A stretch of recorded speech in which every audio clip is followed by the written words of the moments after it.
Assalamualaikum warahmatullahi wabarakatuh. Pertama-tama izinkan saya, nama Dr. Esti Febriani, Master Kesehatan, yang saat ini menjadi salah satu dosen tetap program studi S2 Kesehatan Masyarakat Stikes Kuningan dengan nomor NIDN 0407026610 untuk memaparkan pernyataan diri dosen dalam unjuk kerja Tridharma Perguruan Tinggi PDD UKTPT yang menjadi salah satu syarat untuk sertifikasi dosen tahun 2023. Outline dari pemaparan ini saya kaitkan dengan mata kuliah yang menjadi salah satu mata kuliah yang saya ampu, yaitu mata kuliah pemberdayaan masyarakat, dengan memaparkan terkait deskripsi mata kuliah, kemudian capaian pembelajaran mata kuliah, CPMK, metode pembelajaran, dan sistem penilaian, serta materi pembelajaran. Identitas mata kuliah pemberdayaan masyarakat. Mata kuliah ini merupakan dari rumpun mata kuliah, merupakan mata kuliah wajib untuk peminatan pendidikan kesehatan dan ilmu perilaku, dengan bobotnya adalah 2 SKS, sedangkan mata kuliah syarat adalah bagi mahasiswa semester 3 S2 Kesmas, program studi kesehatan masyarakat, dengan kode mata kuliah MPK 0003, dan saya adalah dosen pengampu dari mata kuliah tersebut. Deskripsi mata kuliah, di mana mata kuliah ini merupakan bagian daripada upaya untuk memberikan pengetahuan kepada mahasiswa terkait fundamental teori sosial dan perilaku untuk kajian mengenai pelayanan kesehatan primer dan juga aspek sosial dan perilaku dalam kesehatan masyarakat yang sangat berdampak pada derajat kesehatan daripada masyarakat. Dan juga faktor psikososial pada kesehatan dan penyakit, serta faktor-faktor yang mempengaruhi persepsi tentang kesehatan, perubahan perilaku individu, komunikasi, keterlibatan masyarakat, kerugian dan akibat di kesehatan, pemberdayaan masyarakat, literasi kesehatan, tantangan, dan strategi kerjasama.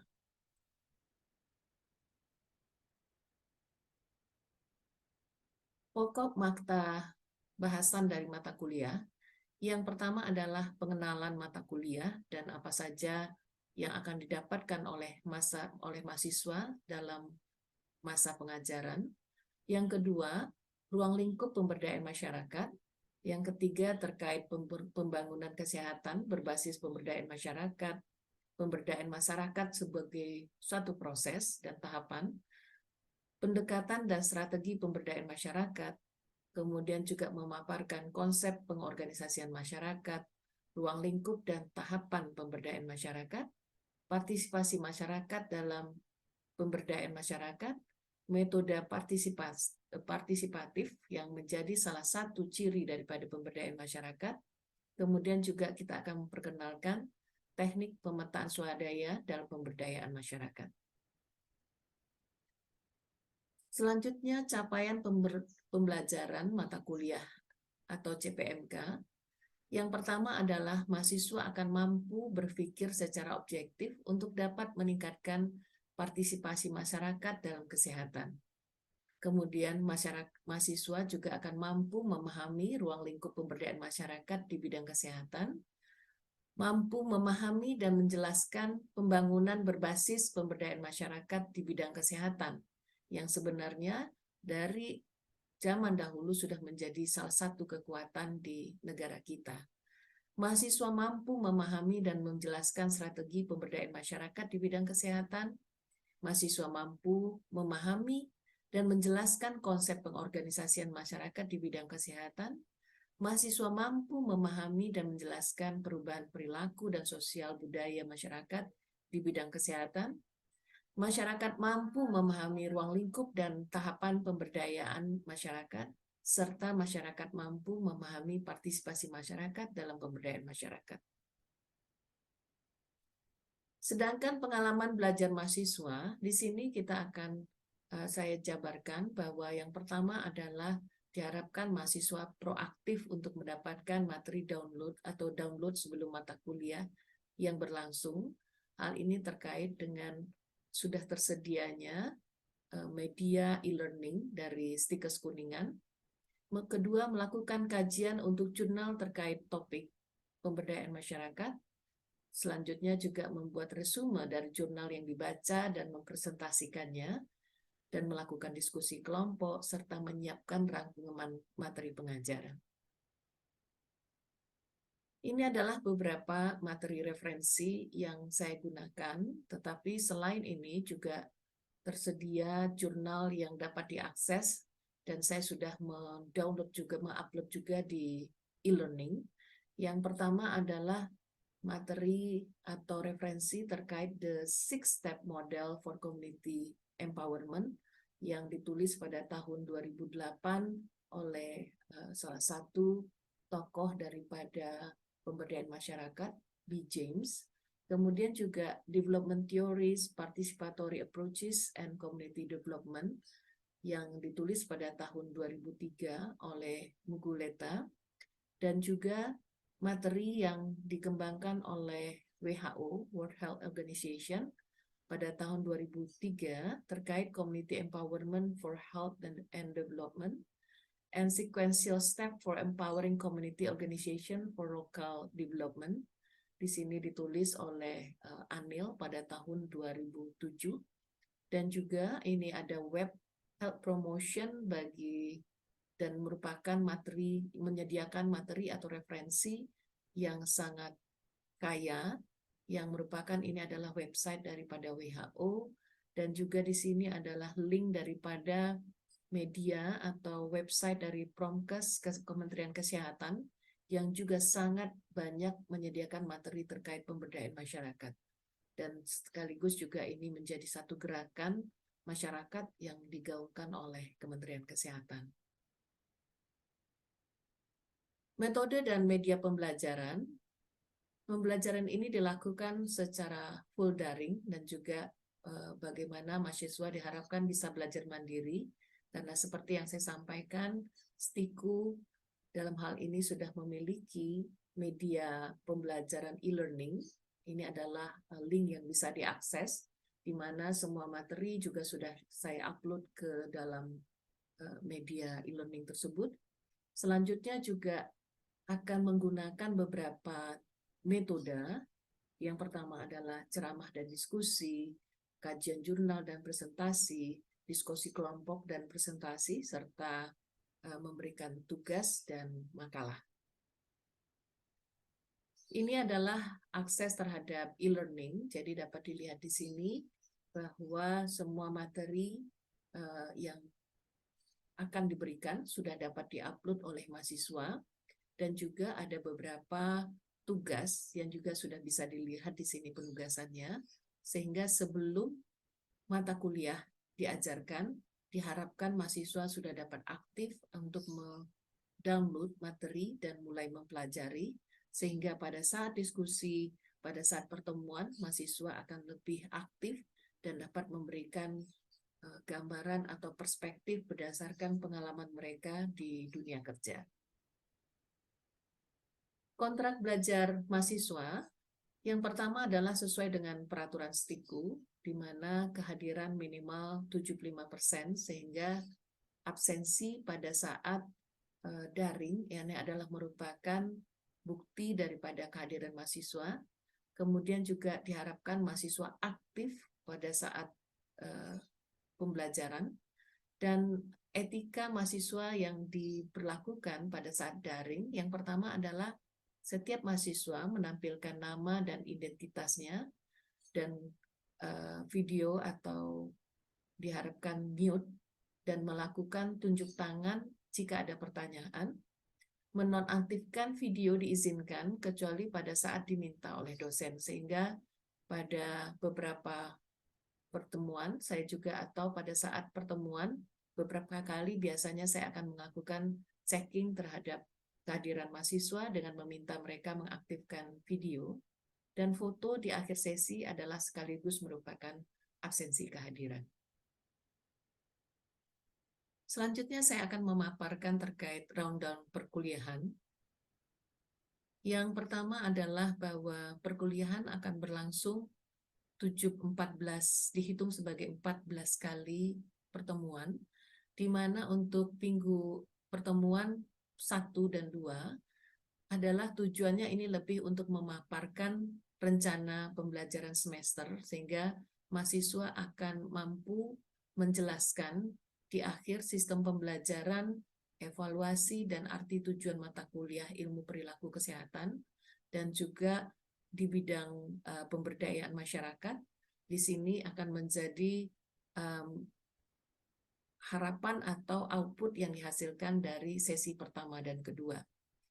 Sesi ini diberikan secara ceramah dan juga diskusi, sehingga mahasiswa akan diharapkan dapat aktif bertanya, termasuk bagaimana memahami dan menyetujui bersama bagaimana mekanisme pembelajaran yang akan berlangsung daring. Sedangkan pada pertemuan atau sesi ke-6, di sini adalah diharapkan mahasiswa mampu untuk memahami tahapan pemberdayaan masyarakat. Sehingga di sini juga diberikan atau tugas yang sebenarnya tugas ini bisa berkaitan dengan tugas sebelumnya, dan sementara metode pembelajaran juga dilakukan secara ceramah dan diskusi. Ini adalah contoh diskusi atau tugas daripada review jurnal yang saya berikan, di mana ini adalah contoh jurnal yang dibagikan kepada mahasiswa. Kemudian mahasiswa diharapkan melakukan kajian terhadap jurnal, membuat resume jurnal, kemudian mengaitkan jurnal dengan konsep pemberdayaan masyarakat yang telah diberikan pada sesi sebelumnya terkait tahapan daripada pemberdayaan masyarakat, dan juga di sini dapat dilihat atau direview mekanisme pengukuran tingkat pemberdayaan masyarakat.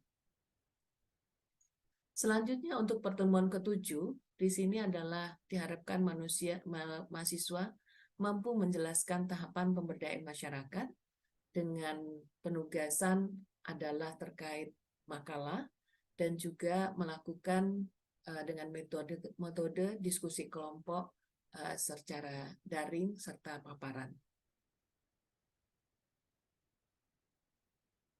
Demikian juga pada sesi ke-12 yang merupakan kelanjutan daripada sesi 11, ini adalah diharapkan mahasiswa dapat memahami proses partisipatif yang merupakan adalah salah satu kunci daripada pemberdayaan masyarakat.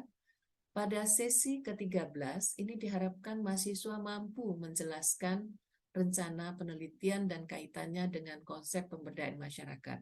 Karena di sini mahasiswanya adalah mahasiswa semester 3, sehingga diskusi terkait topik atau rencana penelitian mereka adalah merupakan salah satu bagian daripada fase pembelajaran. Dan juga di sini materi adalah diharapkan mahasiswa dapat melakukan presentasi mengenai rencana penelitiannya, dan saya akan memberikan masukan terkait aspek pemberdayaan masyarakat yang menjadi materi ajar. Selanjutnya, di sini pada sesi ke-14, ini diharapkan mahasiswa mampu mengidentifikasi dan menganalisis masalah, serta membuat resume, dan sehingga mahasiswa di sini akan menyiapkan rangkuman materi pembelajaran dengan metode yang saya gunakan adalah tetap ceramah dan diskusi, dan bobot pembelajaran adalah 5%. Sedangkan pada sesi 15 dan 16 ini adalah merupakan bagian dari waktunya untuk ujian akhir semester, sehingga mahasiswa diberikan waktu selama 2 minggu untuk mampu memberikan jawaban dan juga memaparkan terkait tugas yang saya berikan secara tertulis, dan mereka akan melakukan atau menyelesaikan tugas tersebut dalam kelompok selama waktu 2 minggu dalam satu kelompok akan dikerjakan oleh 2 orang mahasiswa. Sehingga di sini data-data yang dapat digunakan adalah profil kesehatan, jurnal, serta dokumen lainnya. Dan bobot pembelajaran adalah atau bobot UAS adalah 20%.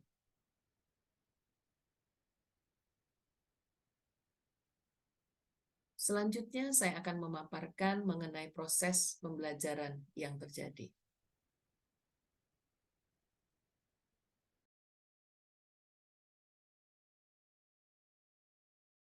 Baik, saya akan mulai mata kuliah untuk pemberdayaan masyarakat dengan topik tahapan pemberdayaan masyarakat, dan ini merupakan rangkuman ya. Silahkan nanti kalau capek videonya on, silahkan, saya akan persilahkan untuk di off kan. Dan saya berharap Bapak Ibu akan bisa aktif dan memberikan pandangan terkait perspektif Bapak Ibu dengan kegiatan pemberdayaan masyarakat yang tentu juga sudah banyak dilakukan. Jadi ini adalah ketika kita bicara di awal bagaimana kita melihat determinan sosial, determinan perilaku, dan juga sosial di masyarakat terkait lingkungan, ini sangat mempengaruhi derajat kesehatan masyarakat. Sehingga waktu itu kita sudah diskusikan bahwa diprediksi, diasumsikan bahwa 45% dari derajat kesehatan masyarakat itu adalah dipengaruhi oleh lingkungan dan perilaku kesehatan. Sementara aspek daripada pelayanan kesehatan di sini hanya 10% ya, dan sisanya adalah karena dampak daripada genetik yang tentu ini tidak akan muncul ketika faktor lainnya seperti lingkungan dan perilaku bisa berjalan dengan kondusif. Nah, ini adalah merupakan teori Bloom yang menjadi katakan roh daripada determinan kesehatan. Dan kalau kita lihat di sini, berdasarkan model determinan ekososial kesehatan, ini menurut Dahlgren dan Whitehead tahun 1991, kita bisa lihat di sini bahwa ada lapisan-lapisan yang menggambarkan faktor yang mempengaruhi kesehatan individu. Jadi kalau di sini kita lihat ya, yang paling dekat dari individu adalah sosiodemografis. Jadi makanya ketika kita melakukan penelitian, kita perlu melihat faktor sosiodemografis, apakah itu usia, jenis kelamin, ya, dan faktor lainnya yang terkait dengan demografis seseorang. Nah, kemudian individual life factors. Nah, ini yang tadi lingkungan ya. Jadi perilaku, lingkungan, ini adalah yang mempengaruhi, dan selanjutnya dilanjutkan oleh sosial dan community network. Jadi lingkungan sosial ini sangat mempengaruhi. Sementara ini dia berpusat pada masyarakat lokal, jadi bahwa mereka melakukan upaya untuk mereka sendiri, kemudian dan melibatkan prinsip saling menghormati, ya, refleksi kritis dan kepedulian. Jadi bukan top down ya. Jadi makanya di sini kita selalu menyebut bahwa peran kita di sini apakah sebagai petugas kesehatan, sebagai penyelenggara kesehatan adalah pendamping. Masyarakat itu adalah menjadi subjek daripada pelaksanaan pemberdayaan masyarakat. Termasuk di sini merencanakan dan menata suatu proses. Ini juga diharapkan adalah dari masyarakatnya sendiri. Sehingga orang bilang pemberdayaan masyarakat itu secara ringkas apa? Jadi dari, untuk, dan oleh masyarakat. 5 poin yang penting kita perhatikan, bahwa tujuannya adalah menciptakan suasana kondusif. Jadi kalau misalkan suasana kondusif ini juga akan mempermudah nanti masyarakat untuk didekati, sehingga nanti ketika melakukan usaha promotif, melakukan edukasi, ini akan lebih mudah diterima. Empowering, penguatan kapasitas dan kapabilitas masyarakat. Kemudian sehingga di sini aspek edukasi, aspek kognitif sangat erat kaitannya dengan upaya pemberdayaan masyarakat. Kemudian juga protecting, perlindungan dari ketidakadilan. Jadi bahwa kita memperlakukan setiap anggota masyarakat itu adalah sama. Sehingga ketika kita melakukan pemetaan, kita perlu menggali dari kelompok-kelompok yang marginal, jadi yang ada di dalam masyarakat itu sendiri. Supporting, bimbingan dan dukungan, jadi sifatnya adalah fasilitasi, dan foresting, memelihara kondisi yang kondusif untuk tetap seimbang. Nah, ini dia 5 poin yang sangat perlu kita perhatikan ketika kita melakukan proses untuk pemberdayaan masyarakat. Nah, kemudian apa saja yang bisa kita lakukan melalui kegiatan pemberdayaan masyarakat. Jadi yang pertama adalah untuk menyelesaikan permasalahan. Jadi makanya di sini socio-economic issues. Jadi isu yang terkait sosioekonomik, ya. Kemudian peningkatan kepedulian, kemudian juga empowering pemberdayaan komunitas dengan meningkatkan demand mereka, dan juga pemberdayaan komunitas ini erat sekali kaitannya dengan self-reliance. Self-reliance ini kemandirian, ya, di dalam pengambilan keputusan dan juga dalam pengembangan strategi. Dan di sini disebut komitmen at all level, sehingga kalau dia bilang di sini, ya, bahwa the community is the best judge, ya. Jadi bahwa masyarakat itu adalah bagian yang paling baik dalam menentukan, ya, of its own problem, untuk masalah mereka, dan juga untuk mencari atau menemukan, ya, kemampuan atau juga mencari alternatif solusi untuk permasalahan yang mereka hadapi. Jadi dalam hal ini masyarakat itu yang paling tahu apa yang sebenarnya terbaik untuk mereka, tetapi peran kita sekali lagi adalah sebagai fasilitator, fasilitasi untuk membuat hal itu terjadi. Sehingga kalau kita lihat di sini, peran tenaga pendamping adalah pertama sebagai katalisator, penyeimbang di antara masyarakat, memberi dukungan, penghubung, pendamping dalam penyelesaian masalah, pendamping dalam pelaksanaan pemantauan. Karena masyarakat di sini ketika mereka kita berdayakan, mereka juga yang memantau pelaksanaan kegiatan mereka sendiri, dan pendamping masyarakat atau yang melakukan pendekatan kepada pemangku kepentingan yang terkait. Saya akan lihatkan satu cara, instrumen yang mereka gunakan untuk melihat tingkat pemberdayaan masyarakat. Dalam hal ini adalah posyandu. Jadi dilihat, dibandingkan antara posyandu yang ada di Jakarta Selatan dan posyandu yang ada di Depok. Nah, ini dia. Diambil beberapa variabel. Jadi kalau kita lihat nanti, ya, kalau kita mau mengukur tingkat pemberdayaan masyarakat itu seperti apa. Nah, pada jurnal ini, pada publikasi ini ditulis ada 1, 2, 3, 4, 7 variabel yang dilihat, ya. Jadi kriteria pemenuhan kegiatan pemberdayaan masyarakat itu dilihat skalanya. Di sini yang pertama adalah keaktifan tokoh masyarakat. Jadi tokoh masyarakat, tokoh agama. Yang nomor 2 ini adalah ketersediaan organisasi kemasyarakatan, apakah di dalam ini adalah posyandu. Ketersediaan dana masyarakat, bagaimana masyarakatnya sudah mampu untuk tumbuh mandiri, ya. Dilihat itu, jadi dibuat skalanya. Dan selanjutnya sarana dari masyarakat. Jadi ini kembali kepada masyarakat, ya. Masyarakatnya mempunyai inisiatif untuk pengadaan daripada sarana, pengetahuan dari masyarakat. Ini juga dilihat, dilakukan kuesioner untuk pengetahuan masyarakat terkait kesehatan, dan teknologi dari masyarakat. Ketika ada masalah, apakah ada inovasi dari masyarakat tersebut untuk menyelesaikan permasalahan sendiri, dan pembuatan keputusan oleh masyarakat. Jadi, Recording it. Silakan, Bu Dewi. Berbagi cerita mungkinnya Ibu Dok tentang posyandu. Kebetulan di daerah saya tuh ada posyandu di perumahan Ibu Dok. Jadi posyandu ini posyandu mandiri, jadi tidak di bawah oleh pemerintah desa begitu. Jadi keaktifan tokoh masyarakatnya mungkin dari kami sendiri, dari masyarakat di perumahan tersebut.